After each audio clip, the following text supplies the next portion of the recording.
En désaccord avec le régime d'Hissène Habré et se sentant se serrer sur eux la menace de liquidation physique, plusieurs patriotes tchadiens ont pris le chemin du maquis. Ils se sont constitués en coalition pour faire face aux fentes d'Hissène Habré et de son instrument de propagande politique, l'UNIR, l'Union nationale pour l'indépendance et la révolution, le parti unique au pouvoir au pays à l'époque.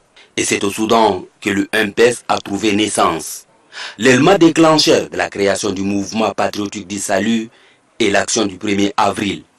En effet, après avoir dit non à la tyrannie, à l'humiliation et à la dictature imposée aux Tchadiens par le régime Habré, Idriss Déby Itno, Hassan Diamous et bien d'autres compagnons décident de quitter N'Djamena après plusieurs et durs combats le long du chemin vers le Soudan. Une fois à destination, les tractations des différentes branches armées en lutte contre le pouvoir d'Hissène Habré ont débouché au congrès de Bamina.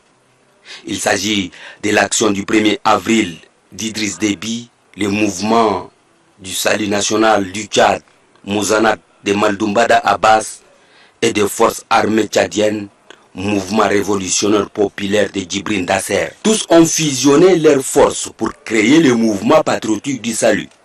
Au terme d'une fulgurante offensive, le MPS boot Hissène Habré hors du pays le 1er décembre 1990. Le colonel Idriss Déby à l'époque est porté à la présidence du Conseil d'État dès la victoire des forces patriotiques le 4 décembre 1990, puis désigné président de la République le 28 février 1991 après l'adoption de la Charte nationale. Idriss Déby Itno a été investi président de la République le 8 août 1996 à l'issue des premières élections pluralistes au Tchad.